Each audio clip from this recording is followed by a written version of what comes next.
दर्शकबिन नमस्कार। Talk time Nepal online मिडियामा तपाईलाई स्वागत छ। टक टाइम नेपाल अनलाइन मिडियामा तपाईको माझमा आज मैले एउटा विशेष रिपोर्ट लिएर उपस्थित भइसकेको छु। म तपाईको माझमा म गोपाल प्रसाद खनाल। दर्शकबिन यतिखेर हरेक पत्र पत्रिकाको हेडलाइन बनेको विषय, हरेक टिभी च्यानलको हेडलाइन बनेको विषय, हरेक न्यूज अनलाइन न्यूजहरुको हेडलाइन बनेको विषय एमसीसी को बारेमा तपाईलाई केही महत्त्वपूर्ण जानकारीको साथमा उपस्थित भएको छु र आजको महत्त्वपूर्ण जानकारी एउटा अखबारमा लेखिएको लेखसँग तपाईलाई मैले अवगत गराउँदै छु। एमसीसी के हो, वास्तवमा तपाई हामीले एमसीसी को बारेमा स्पष्ट रूपमा बुझेका छौं कि छैनौं त्यो विषयमा हामी कुराकानी गर्ने छौं। र एमसीसी वास्तवमा हाम्रो देशको लागि हितको विषय हो या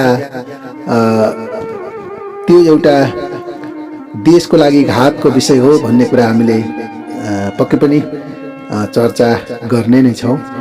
सो त्यसको लागि पहिले यहाँ लेखिएको एउटा लेख छ, एमसीसी को गल्पासो भनेर लेखिएको एउटा लेख छ, एउटा पत्रिकामा लेखिएको लेख तपाईको लागि मैले यो राख्दै छु पहिले, र ध्यान दिएर पुरा सुन्नु होला र हामीले एमसीसी लागू गर्न दिन पर्छ कि अर्थात् यसलाई हामीले खारेज गर्न पर्छ भन्ने कुरा तपाईले पनि आफै बुझ्नु हुनेछ। सो यो लेख तपाईको लागि।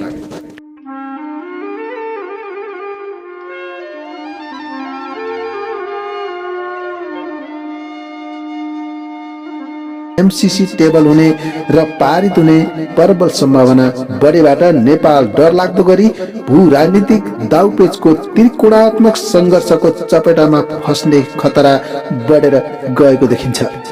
यो नेपालको अँध्यारो भविष्यको एमसीसी नेपालको लागि गल्पासो हो, त्यसैले यो सम्झौता खारेज गर्नु नै नेपालको हितमा हुनेछ।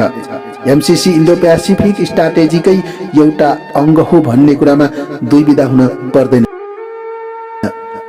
अहिले होइन भनेर ढाँटे पनि इन्डो पेसिफिक स्ट्राटेजी आईपीएस को दस्तावेजले हो नै भनेर बोल्दछ। नेपाललाई पनि एमसीसी मार्फत आफ्नो सुरक्षा छाताभित्र लैजान वा दीर्घकालीन रूपमा रणनीतिक महत्त्वको स्थलका रूपमा नेपाललाई प्रयोग गर्न खोजिएको छ। एमसीसी मार्फत यो लागू हुने हो भने नेपालको असंलग्न परराष्ट्र नीतिको मृत्यु हुनेछ। यो भनाइ कुनै नेपाली विश्लेषक या व्याख्याताको होइन, अमेरिकाको एउटा विश्वविद्यालयमा पढाउने शिक्षिका डाक्टर मेरी डेसनको हो। उनी नेपालको मात्र होइन, दक्षिण एसियाको राजनीतिक र भूमण्डलीय चासोको विषयमा जानकार महिला हुन् र उनले आफ्नो भनाइमा एमसीसी इन्डो पेसिफिक स्ट्राटेजीको अंग भएको र एमसीसी पारित भएमा त्यो नेपालको गल्पासो हुने पनि नेपालको गल्पासो हुने अनि नेपालको असंलग्न परराष्ट्र नीतिको मृत्यु हुने बताएकी छिन्। यस्तो परिदृश्यमा नेपालको संसदमा एमसीसी टेबल हुने र पारित हुने प्रबल सम्भावना बढेबाट नेपाल डरलाग्दो गरी भू राजनीतिक दाउपेचको त्रिकोणात्मक संघर्षको चपेटामा फस्ने खतरा बढेर गएको देखिन्छ।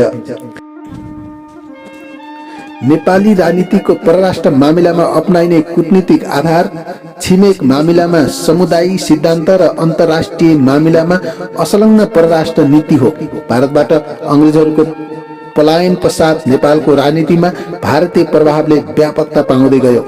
त्यसको नेपाली जनताले लगातार विरोध गर्दै आएका छन्। भारतीय प्रभावको काउन्टरमा नेपालको शासक वर्गले चाइना कार्डको प्रयोग गर्ने कूटनीतिक अपनायो। सो कूटनीतिक बेला बेलामा मुखरित हुन्थ्यो। सो फर्मुलालाई प्रधानमन्त्री भएको बखतमा केपी शर्मा ओलीसम्मले उपयोग गरेका थिए। सन् 1990 मा सोभियत युनियनको विघटन पश्चात आणविक डिल मार्फत भारत र अमेरिकाका बीचमा नयाँ सिराबाट सम्बन्धको विस्तार भयो। केही समय अमेरिका र पश्चिमहरूले आफ्नो नेपाल च्याप्टर कूटनीतिलाई भारतीय आँखाले हेरे, तर जब चीन एउटा महाशक्ति राष्ट्रका रूपमा उदायो त्यस पश्चात अमेरिकी र पश्चिमाहरू सिधै नेपालको राजनीतिक भूगोलमा खेल्न थाले। नेपालको राज्य सत्ता र शासन सत्तामा बस्नेहरूले नयाँ परिवर्तित परिवेशमा समुद्रीय सिद्धान्त र असंलग्न परराष्ट्र नीतिका मूल्यहरूलाई कूटनीतिको रोडम्याप बनाएर कार्य सम्पादन गर्न सकेनन्। त्यसैको स्वाभाविक परिणाम हाम्रो मुलुक एमसीसी सङ्कटमा फस्न पुगेको छ। सन् 2017 मा तत्कालीन नेपाल सरकारले नेपालको भूराजनीतिक संवेदनशीलतालाई ख्याल नगरिकन नेपालको असंलग्न आन्दोलनको मूल्यलाई बिर्सेर तथा एमसीसी को अन्तर्वस्तुमा ध्यान नदिएर एमसीसी सित सम्झौता गर्न पुग्यो। अहिले अमेरिकाले नेपालले एमसीसी पारित गरेन भने त्यसलाई चीनको हस्तक्षेपका रूपमा बुझ्ने प्रतिक्रिया दिएको छ। नेपाल औपचारिक रूपमा आजसम्म कुनै एलायन्समा छैन, तर शासकहरूको कूटनीतिक असफलताका कारणले नेपाल बाहिर हस्तक्षेपका कारण अनायास ठूलो संकटमा फस्दै गएको देखिन्छ। संसदबाट एमसीसी पारित भए पनि नभए पनि नेपाल संकटमुक्त हुन धेरै गाह्रो छ भन्ने कुरा अमेरिकी दबावपूर्ण प्रतिक्रियाले प्रष्ट पारेको छ। डाक्टर मेरी डेसनले भने जस्तै एमसीसी नेपालका निमित्त ठूलो गल्पासो हुने देखिन्छ, किनभने अमेरिकाले नेपाललाई सन् 2017 यता आफ्नो रणनीतिक साझेदार राष्ट्रका रूपमा सार्वजनिक गर्दै आएको छ। यही परिवेशमा एकजना चिनिया उच्च पदस्थ व्यक्तिले नेपालको राजनीतिक दलको नेतृत्वमा र CIA का एजेन्ट मात्र भएको अभिव्यक्ति दिएका थिए। सो अभिव्यक्ति अत्यन्तै विचारणीय देखिन्छ। त्यसो त एमसीसी अमेरिका, चीन र भारतका बीचको त्रिकोणीय दाउपेचको टुल्सका रूपमा अगाडि आएको छ, जो नेपालका निमित्त एउटा चुनौती पनि हो। अमेरिकाको एमसीसी परियोजना नव उपनिवेशवादको परिष्कृत मोडेल हो। त्यसैले एमसीसी भारतका निमित्त पनि एउटा गम्भीर सुरक्षा र स्वतन्त्रता चुनौती बन्ने सम्भावना छ।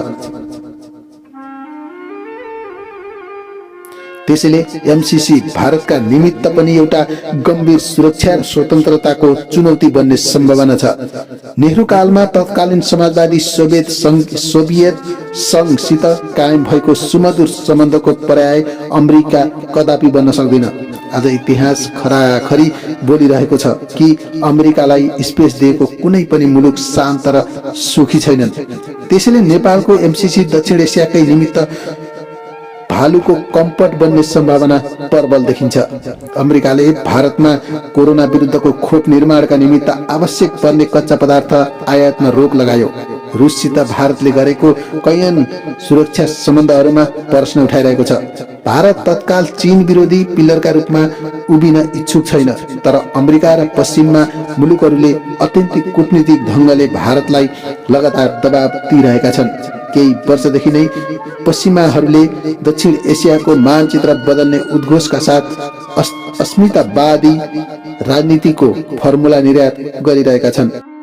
त्यसबाट भारत, नेपाल लगायत दक्षिण एसियाको राजनीति सबै छोडेर जाति, भाषा, क्षेत्र र लिङ्गको विषयका वरिपरि घुमिरहेको छ र वर्ग सिद्धान्तको दृष्टिकोणबाट हल गर्ने कुरामा बाधा पैदा गराइरहेको देखिन्छ। अमेरिका र पश्चिमाहरू यसैमा खेलेका छन्। हाम्रो देशको सरकार, सांसद, प्रतिपक्ष र अदालत समेत राष्ट्रिय दायित्व तथा कर्तव्यबाट चुकेका छन्।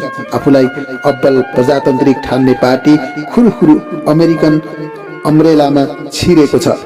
प्रमुख प्रतिपक्षको संसदीय खेल र बनावटी मौनता उद्वेग लाग्दो देखिएको छ। एमसीसी को मुद्दालाई एउटा विकास अनुदानको विषय मात्र नबनाएर देशको परराष्ट्र नीति, राज्य प्रणाली र विकास नीतिको विषयमा बनाउने हो भने यसका समर्थक र विरोधीहरू एउटै गठबन्धन र सरकारमा बस्न मिल्दैन। डाक्टर बौराम भट्टराईको यो भनाइ थियो।